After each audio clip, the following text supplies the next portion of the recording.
चलिए जानते हैं आज के देश और दुनिया की सिलेक्टेड काम की और महत्वपूर्ण 50 बड़ी खबरों को सिर्फ 10 मिनट में। पर अभी तक आपने इस वीडियो को लाइक नहीं किया तो लाइक कर दीजिए। थर्ड फेज के बाद कांग्रेस का तीसरा फ्यूज भी उड़ा। राहुल बाबा का कोई अता पता नहीं। तेलंगाना में विपक्ष पर खूब बरसे पीएम मोदी। बोले कांग्रेस ही देश में समस्याओं की सबसे बड़ी जननी है। हमारा देश संभावनाओं से भरा हुआ है, लेकिन कांग्रेस ने अपने पूरे शासनकाल में हमारे लोगों की क्षमता को बर्बाद करने के अलावा कुछ नहीं किया। कांग्रेस महासचिव प्रियंका गांधी ने रायबरेली में भाई राहुल को जिताने के लिए संभाली कमान। बचरावा में रैली को किया संबोधित। बोली बीजेपी धर्म, जाति और मंदिर मस्जिद के बारे में बात करती है, लेकिन लोगों से जुड़े वास्तविक मुद्दों के बारे में बात नहीं करती। साथ ही कहा प्रधानमंत्री की भी एक्सपायरी डेट नजदीक आ गई है। चुनाव आयोग भी आजकल मोदी का परिवार। भारत ने बनाया नया रिकॉर्ड। एक साल में विदेश से भारतीयों ने घर भेजे 111 billion dollar. United Nations migration agency ने आंकड़े पेश करते हुए कहा कि साल 2023 में दूसरे देशों से भारत में 111 बिलियन डॉलर भेजे गए हैं और यह आंकड़ा दुनिया के किसी भी देश के मुकाबले सबसे ज्यादा है। दुनिया भर में वैक्सीन को लेकर मचे बवाल के बीच ब्रिटेन की फार्मा कंपनी एस्ट्राजेनेका ने दुनिया से वापस मंगवाई अपनी कोरोना वैक्सीन। का फैसले की वजह साइड इफेक्ट नहीं, इसी फॉर्मूले से भारत में कोविशील्ड बनी।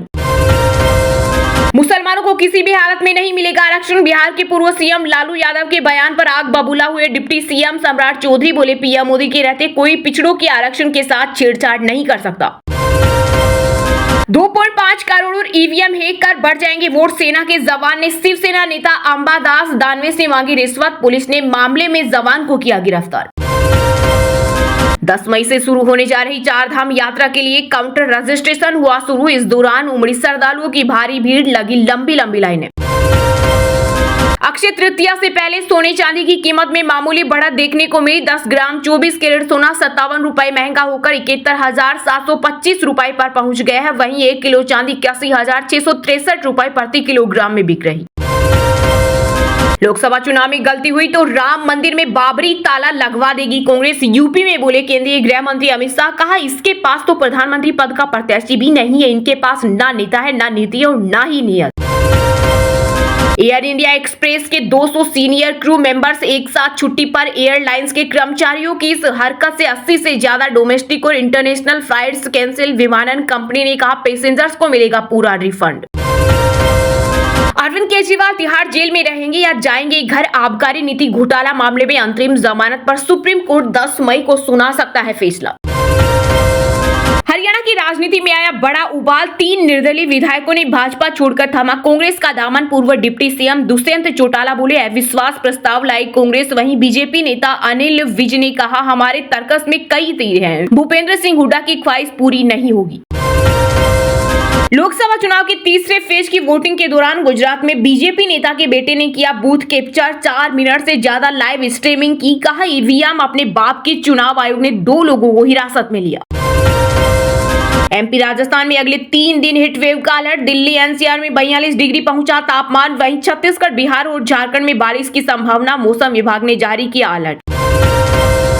शहजादी ने अंबानी अडानी को गालियां देनी बंद कर दी। कितना माल उठाया है। पीएम मोदी ने राहुल गांधी पर कसा तंज। कहा जब से चुनाव का ऐलान हुआ है तब से राहुल बाबा ने अंबानी और अडानी पर बोलना बंद कर दिया। जरूर दाल में कुछ काला है।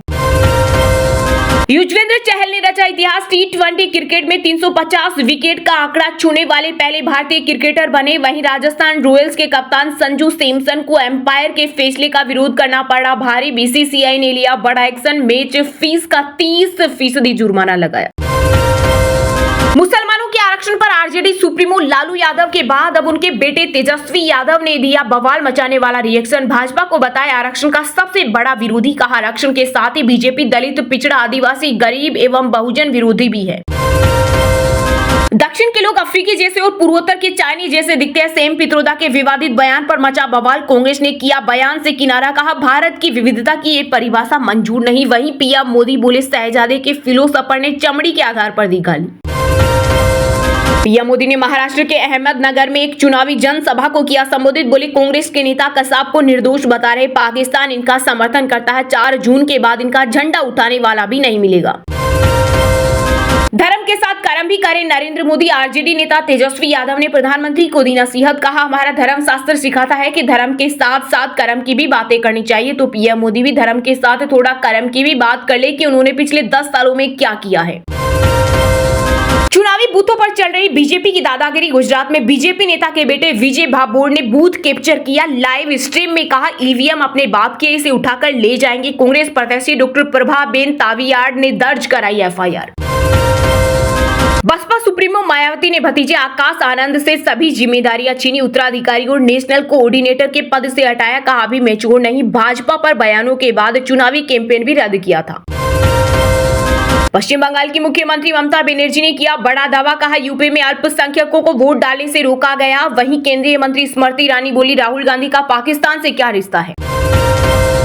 केंद्रीय रक्षा मंत्री राजनाथ सिंह ने ओडिशा में भरी चुनावी हुकार। गिनाई भाजपा की उपलब्धियां। कहा भाजपा ओडिशा में सत्ता में आई तो यहां के लोगों को भी आयुष्मान कार्ड मिलेगा, चाहे गरीब हो या अमीर, सभी को आयुष्मान सुविधाएं मिलेगी। हम जो कहते हैं वह करते हैं, यह हमारा चरित्र है। कांग्रेस नेता अधीर रंजन चौधरी की वजह से बंगाल में इंडिया ब्लू का गठबंधन टूटा। लोकसभा चुनाव के बीच टीएमसी महासचिव अभिषेक बनर्जी का बड़ा बयान। भ्रामक विज्ञापन के लिए सेलिब्रिटीज भी जिम्मेदार। सुप्रीम कोर्ट बोला एप्पल ने लेट लूज इवेंट में 4 डिवाइसेज लॉन्च किए। एक साल में 50% बढ़ा यूपीआई ट्रांजैक्शन। दिल्ली शराब नीति मामले में आप नेता मनीष सिसोदिया की जमानत याचिका पर हाईकोर्ट में हुई सुनवाई। ईडी सीबीआई को जवाब देने के लिए और 4 दिन का समय मिला। 13 मई को होगी मामले पर अगली सुनवाई। अपने विधायकों को संभाल कर रखे। जिस दिन हिसाब खुला तो इनको समझ में आएगा कि हमारे संपर्क में कितने। हरियाणा में सियासी उठापटक के बीच पूर्व सीएम मनोहर लाल ने कांग्रेस पर साधा निशाना।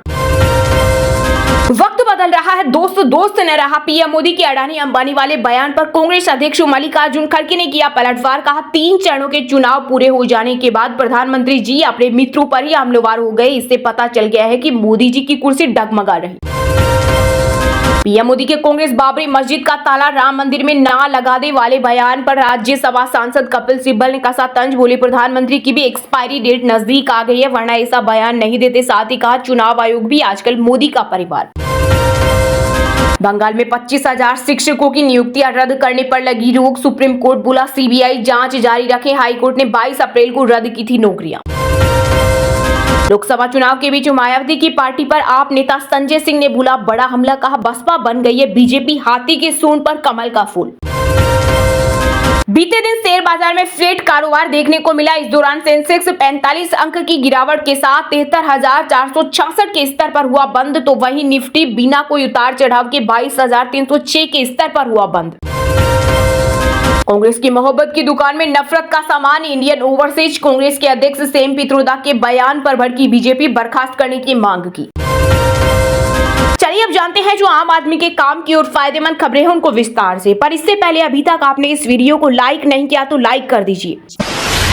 थर्ड फेज के बाद कांग्रेस का तीसरा फ्यूज भी उड़ा। बीआरएस का भी कोई अता पता नहीं। तेलंगाना में विपक्ष पर खूब बरसे पीएम मोदी। बोले कांग्रेस ही देश में समस्याओं की सबसे बड़ी जननी है। हमारा देश संभावनाओं से भरा हुआ है, लेकिन कांग्रेस ने अपने पूरे शासनकाल में हमारे लोगों की क्षमता को बर्बाद करने के अलावा कुछ नहीं किया। जहां देश में इन दिनों चुनावी मौसम चल रहा है, अब तक 3 चरणों के दौरान कई प्रदेशों में मतदान हो गई है और अभी आगे कई राज्यों में कराए जाने। इसके साथ ही धुआंधार चुनाव प्रचार का दौर भी जारी है। इसी क्रम में प्रधानमंत्री नरेंद्र मोदी ने तेलंगाना के करीमनगर में एक चुनावी जनसभा को संबोधित किया। रैली के दौरान पीएम मोदी ने विपक्ष पर जमकर हमला बोला और कहा कि तीसरे चरण के बाद कांग्रेस का तीसरा फ्यूज भी उड़ गया और बीआरएस का भी कोई अता पता नहीं है। देश की समस्याओं की जननी कांग्रेस पार्टी ही है। उन्होंने कहा तेलंगाना के लोगों ने पिछले 10 वर्षों में मेरा काम देखा। आपके एक वोट ने भारत को दुनिया की 5वीं सबसे बड़ी अर्थव्यवस्था बना दिया है। आपके एक वोट ने आर्टिकल 370 को निरस्त कर दिया और जम्मू कश्मीर में शांति और समृद्धि सुनिश्चित की। आपके एक वोट ने भारत को रक्षा आयातक से रक्षा निर्यातक बना दिया। पीएम मोदी ने कांग्रेस को समस्याओं की जननी बताते हुए कहा हमारा पूरा देश संभावना से भरा हुआ है, लेकिन कांग्रेस पार्टी ने अपने पूरे शासनकाल में हमारे लोगों की क्षमता को बर्बाद करने के अलावा कुछ नहीं किया।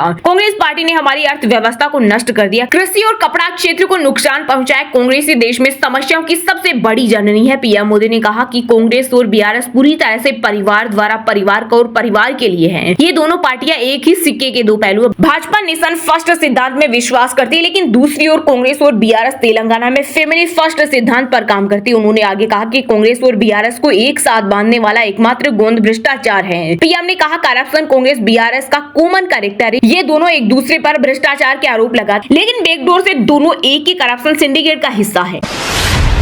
कांग्रेस महासचिव प्रियंका गांधी ने रायबरेली में भाई राहुल को जिताने के लिए संभाली कमान। बछरावा में रैली को किया संबोधित। बोली, बीजेपी धर्म, जाति और मंदिर मस्जिद के बारे में बात करती है, लेकिन लोगों से जुड़े वास्तविक मुद्दों के बारे में बात नहीं करती। वही मोदी के भाषण का जिक्र कर कहा, राहुल तो रोज अडानी अंबानी की बात करते हैं।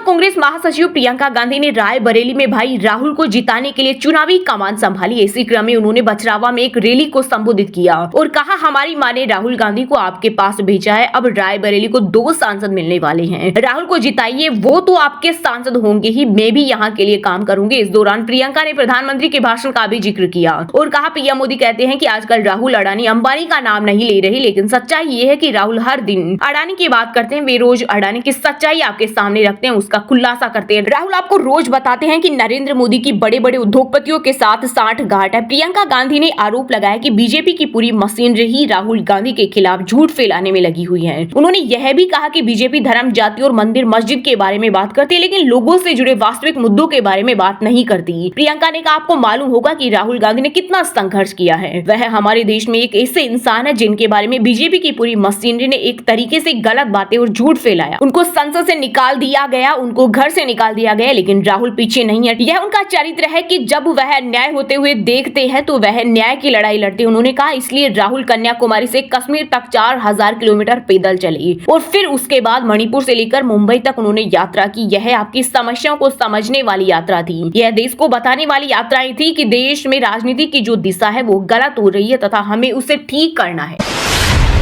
वक्त बदल रहा, दोस्त न रहा। पीएम मोदी के अडानी अंबानी वाले बयान पर कांग्रेस अध्यक्ष मल्लिकार्जुन खड़गे ने किया पलटवार। कहा, 3 चरणों के चुनाव पूरे हो जाने के बाद प्रधानमंत्री जी अपने मित्रों पर ही हमलेवार हो गए। इससे पता चलता है कि मोदी जी की कुर्सी डगमगा रही। जी हां, कांग्रेस अध्यक्ष मल्लिकार्जुन खड़गे ने प्रधानमंत्री नरेंद्र मोदी के अडानी अंबानी वाले बयान पर पलटवार किया। खड़गे ने ट्वीट कर कहा, वक्त बदल रहा, दोस्त न रहा। 3 चरणों के चुनाव पूरे हो जाने के बाद प्रधानमंत्री जी अपने मित्रों पर ही हमलेवार हो गए। इससे पता चल रहा है कि मोदी जी की कुर्सी डगमगा रही है। यही परिणाम के असली रुझान है। वहीं जयराम रमेश ने कहा कि जिस व्यक्ति ने अपनी पार्टी के लिए 8200 करोड़ रुपए का चंदा इकट्ठा किया, इतना भयंकर घोटाला किया कि सुप्रीम कोर्ट ने भी उसे असंवैधानिक घोषित किया, वो आज दूसरों पर आरोप लगा रहे हैं। उन्होंने कहा, अगर आज भारत में इस स्थिति है कि 21 अरबपतियों के पास इतना धन है जितना कि 70 करोड़ भारतीयों के पास, तो यह प्रधानमंत्री के नियत और नीति का ही परिणाम है। दरअसल पीएम मोदी ने तेलंगाना में रैली को संबोधित करते हुए राहुल गांधी पर हमला बोला था। पीएम मोदी ने कहा था कि 5 साल तक शहजादे अडानी अंबानी की माला जपते थे, लेकिन जब से चुनाव घोषित हुआ है इन्होंने अंबानी अडानी को गाली देना बंद कर दिया। उन्होंने कहा, मैं तेलंगाना की धरती से पूछना चाहता हूं, कांग्रेस के शहजादे से पूछना चाहता हूं कि उन्हें अडानी अंबानी से कितना माल मिला है। काला धन के बोरे भर के रुपए मारे हैं। क्या सौदा हुआ है कि आपने रातों रात अंबानी अडानी को गाली देना बंद कर दिया? जरूर दाल में कुछ काला है। और हाँ दोस्तों, आज के मुख्य समाचार, बड़ी खबरें यही समाप्त होती है। आप हमें कमेंट करके बताना कि क्या सच में चुनाव जीतने के लिए पार्टियां हिंदू मुसलमान का खेल खेलती है। और हाँ, वीडियो को लाइक जरूर करना और अपने दोस्तों के साथ व्हाट्सएप, फेसबुक पर शेयर करना और चैनल को सब्सक्राइब करके बेल आइकन को प्रेस कर लेना। मिलते हैं आपको कल देश दुनिया की बड़ी खबरों के साथ। बहुत बहुत धन्यवाद।